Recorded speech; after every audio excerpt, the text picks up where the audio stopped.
Hello friends, welcome to my channel excellent coaching. कल हम लोगों ने बात की थी एलिमेंट्स ऑफ ग्रुप स्ट्रक्चर की, जिसमें मैंने आपको 4 एलिमेंट्स बताए थे: रोल्स, नॉर्म, स्टेटस और कोहेसिवनेस। इसको आज हम थोड़ा डिटेल में डिस्कस कर लेते हैं। ग्रुप फॉर्मेशन जो कल डिस्कस किया था कि ग्रुप बनता है, उसके पीछे कुछ रीजंस होते हैं और उसकी स्टेजेस होती है, जो टकमैन की स्टेजेस हमने पढ़ी हैं। ठीक है, तो उसके बाद ये एलिमेंट्स ये कह रहे हैं कि जो ग्रुप बन जाता है ना, तो उसके अंदर कुछ चीजें हमें नजर आती हैं। जैसे रोल्स होता है हर किसी का, मतलब जो ग्रुप मेंबर्स होते हैं ना, सबके अपने रोल होते हैं ग्रुप में। जैसे कि एक टिपिकल बिहेवियर होता है जो उस ग्रुप में एक्सपेक्ट किया जाता है कि आप कैसे बिहेव करोगे। अगर आप एक फैमिली को याद करो एज अ ग्रुप, क्योंकि मैंने आपको बोला था फैमिली को भी हम एज अ ग्रुप लेते हैं, तो उसमें क्या होता है, कोई सन है या डॉटर है, कोई भाई है, बहन है, जो भी लोग हैं, उनका एक बिहेवियर एक्सपेक्टेड होता है ना कि वो इस तरीके से बिहेव करेंगे। अगर कोई फादर है तो वो इस तरीके से बिहेव करेगा फैमिली के अंदर, वो अर्निंग करेगा, प्रोटेक्शन करेगा अपनी फैमिली की। मदर है तो वो हाउस होल्ड वर्क करेगी या फिर वो प्रोटेक्ट करेगी अपने चिल्ड्रन को। तो एक ना पहले से ये रोल डिसाइडेड है या पहले से एक्सपेक्टेड है। हाँ, कई बार क्या होता है, रोल्स बदलते हैं, सिचुएशन के अकॉर्डिंग रोल बदल जाते हैं कई बार। वो चीजें हैं सारी जो एक्सेप्टेबल हैं, एक्सेप्शंस हैं। लेकिन एक जो एक्सपेक्टेशन होती है ना कि ये अगर ऐसा है तो ये इस तरह से बिहेव करेगा, ये इसका रोल ऐसा है, मतलब इस ग्रुप में इसका काम ये है, अगर कैप्टन है तो उसका क्या काम है। ठीक है ना। और अगर कोई पर्टिकुलर रोल उसका दिया हुआ है तो उसको उस हिसाब से कैसे बिहेव करना है, कैसे आगे उस ग्रुप में आगे कैसे कंट्रीब्यूट करना है। ठीक है, तो ये जो रोल्स होते हैं ये बहुत इंपॉर्टेंट होते हैं, सबके अपने अपने रोल्स होते हैं ग्रुप में। अगर कोई अपने रोल को ना प्रॉपरली कर पाए तो वो ग्रुप में कॉन्फ्लिक्ट हो जाता है, वो अपना गोल अचीव करने में पीछे रह जाते हैं। ठीक है, अब इसमें सेकंड आ जाता है नॉर्म्स। नॉर्म्स कल भी डिस्कस हुए थे, क्या होते हैं, ये कोई रूल्स होते हैं जो कि एक नॉर्मल वे में बिहेव करने का तरीका होता है। जैसे स्टैंडर्ड ऑफ बिहेवियर होता है कि हमें पता है कि हमारा बिहेवियर है इस स्टैंडर्ड से ऐसा होना चाहिए, इससे नीचे नहीं जाना चाहिए। तो जो स्टैंडर्ड से नीचे चला जाता है तो हम उसको मतलब उसको एबनॉर्मल कभी बोल देते हैं या फिर हम उसको अनसोशल बोल देते हैं।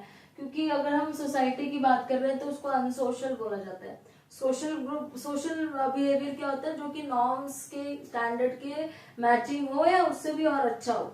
तो एक स्टैंडर्ड ऑफ बिहेवियर माना जाता है कि ऐसे बिहेव करना चाहिए, बाहर के पोलाइटली बात करनी चाहिए, हमली जवाब देना चाहिए, रिस्पेक्ट करनी चाहिए और हेल्प करनी चाहिए, प्रो सोशल बिहेवियर, ये सब नॉर्म्स हैं। सोसाइटी में अगर आप रह रहे हो, कहीं पे आप लोगों के बीच में रह रहे हो, तो एज अ सोशल एनिमल आपको ये नॉर्म्स फॉलो करने ही पड़ते हैं कि आपकी जो रिस्पॉन्सिबिलिटीज है सोशल की, नीडी को हेल्प करो और रिस्पेक्ट दो एक दूसरे की ओपिनियन को। ठीक है, तो ये क्या है, ग्रुप मेंबर्स एनफोर्स करते हैं एक दूसरे को। एनफोर्स का मतलब ये नहीं है कि जानबूझ के फोर्सफुली बोला जाता है, मतलब ये होता है कि एक्सपेक्ट किया जाता है कि अगर आप इस ग्रुप के मेंबर हो तो आप ऐसे बिहेव करोगे तो मैं ऐसे बिहेव करूंगा, अगर आपने अपना बिहेवियर चेंज करा तो मेरा भी बिहेवियर चेंज होगा।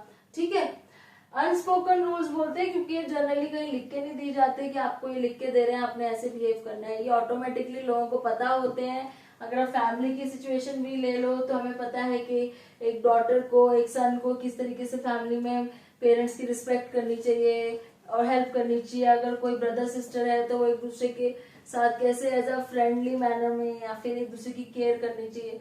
तो ये सब ऑलरेडी अनस्पोकन रूल्स हैं, सिचुएशन के हिसाब से ये भी बदलता रहता है, एक्सेप्शन यहाँ पे भी होते हैं।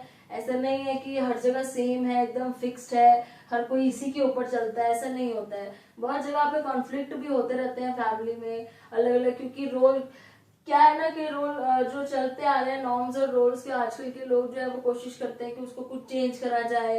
ये जो स्टीरियोटाइपिंग हो रखी है कि हमने ऐसे ही बिहेव करना है, वो सब चीजें बदली जाए, तो वो सब होता रहता है चेंजेस। लेकिन ये वो चीजें हैं जो जनरली फिर भी हम एक्सपेक्ट करते हैं, चाहे हम कितने भी मॉडर्न तरीके से चेंजेस करने की सोचे, लेकिन फिर भी हम ये चीज एक्सपेक्ट करेंगे कि सामने वाला का रोल ये होना चाहिए हमारे ग्रुप में और उसको ऐसे बिहेव करना है। वो बहुत मॉडर्न बिहेवियर भी हो सकता है, मैं ये नहीं कह रही कि ट्रेडिशनली आप सोचो, मॉडर्न तरीके से भी अगर आप किसी को बोल रहे हो कि आपने ऐसे बिहेव करना है, आपने ये स्टैंडर्ड सेट करना है बिहेवियर का, आपका रोल ये है हमारे ग्रुप में, तो वो भी हो सकता है। स्टेटस होता है रिलेटिव सोशल पोजीशन, कि जिस ग्रुप को आप ज्वाइन कर रहे हो उसकी सोशल पोजीशन दूसरों से कितनी ऊपर है या नीचे है। जनरली हम ऐसा स्टेटस या ऐसा ग्रुप ज्वाइन करते हैं जिसका स्टेटस बहुत हाई होता है, मतलब सब लोग जिसको बोलते हैं कि भाई इस ग्रुप के मेंबर्स का स्टेटस बहुत ज्यादा हाई है। मतलब उनकी रेपुटेशन बहुत अच्छी होती है, ठीक है। तो या तो ये स्टेटस एस्क्राइब्ड होता है या फिर अचीव्ड होता है। एस्क्राइब्ड का मतलब है या तो वो स्टेटस उस ग्रुप को इसलिए दिया है क्योंकि वो सीनियर है, बेशक उन्होंने कुछ भी नहीं ऐसा किया, कोई ऐसा काम नहीं किया जिससे उनको अच्छा उनकी इज्जत करी जाए, रिस्पेक्ट करी जाए, लेकिन एक एज वाइज सीनियर हो गए या एक्सपीरियंस वाइज सीनियर हो गए। आपने कई बार नोटिस किया होगा आपके ऑफिस में, कॉलेज में, कहीं पे भी कुछ जैसे आपको सीनियर्स को जबरदस्ती रिस्पेक्ट देनी पड़ती है, हाई स्टेटस देना पड़ता है। कई बार वो ऐसा कोई काम नहीं करते कि उनकी रिस्पेक्ट करी जाए।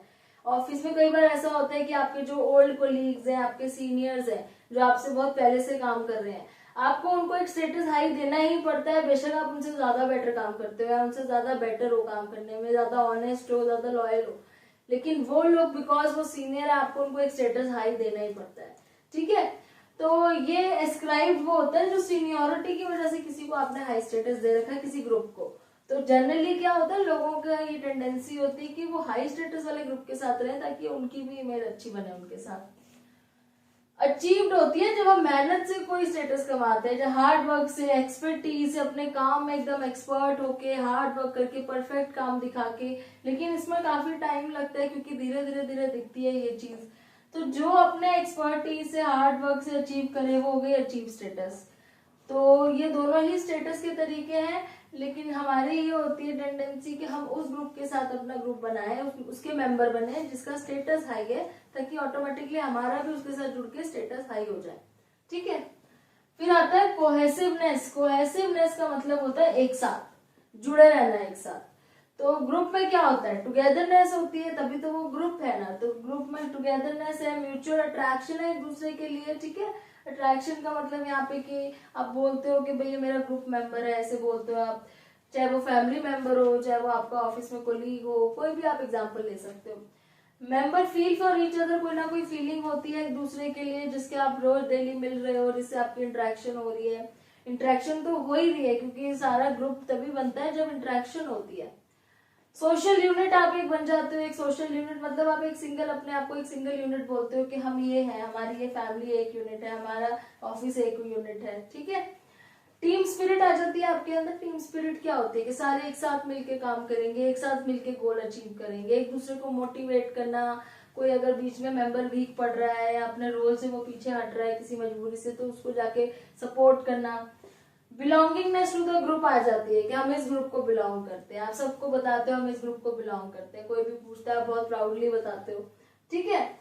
तो कोहेसिवनेस में क्या है, मतलब एक दूसरे के साथ आपकी इतनी अच्छी बनी हुई है कि वो ग्रुप में नजर आ रहा है कि वो ग्रुप कितना अच्छा है, एक साथ चलता है, एक साथ मतलब उनका सबके जो माइंड है एक साथ ओपिनियंस मैच कर रही है, मिलजुल के काम करते हैं। तो ये बहुत अच्छा होता है वैसे तो ग्रुप के लिए।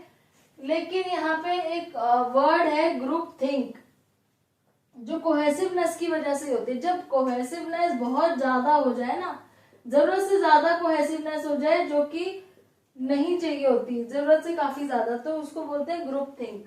अब आप ये बताओ ये सही है कि गलत है। जैसे कि इरविंग जेनिस ये कह रहे हैं कि जब एक ग्रुप में ना सारे लोग एक ही ओपिनियन को हाँ हाँ हाँ बोल देते हैं, किसी ने, एक ने मेंबर ने बोला ऐसा करना चाहिए तो सब बोलते हैं हाँ हाँ ऐसा करना चाहिए। कोई लीडर हो गया उसने बोला ऐसा करना चाहिए, सबने बोल दिया हाँ ऐसा, है ना। कोई कैप्टन है उसने बोल दिया, या कोई डिसएग्रीमेंट नहीं होता, कोई उसमें डिसएग्री नहीं करता। एक बार जिसने हाँ बोला सबने चुपचाप सुन लिया, किसी ने कोई डिसएग्री नहीं किया, कहीं पे क्रिटिकल थिंकिंग नहीं हुई। क्रिटिकल मतलब आपने क्रिटिसाइज नहीं किया, ध्यान से नहीं देखा, उसके पॉजिटिव नेगेटिव कुछ नहीं देखा। अगर ग्रुप मेंबर ने बोला है तो करना है, ठीक है। क्योंकि कोहेसिवनेस बहुत ज्यादा है, एक दूसरे के लिए बहुत ज्यादा म्यूचुअल अट्रैक्शन है, एक दूसरे के लिए बहुत ज्यादा मतलब टुगेदरनेस इतनी है कि एक ने, ग्रुप मेंबर ने बोला ऐसा करना है तो सब हाँ मान जाएंगे करना है।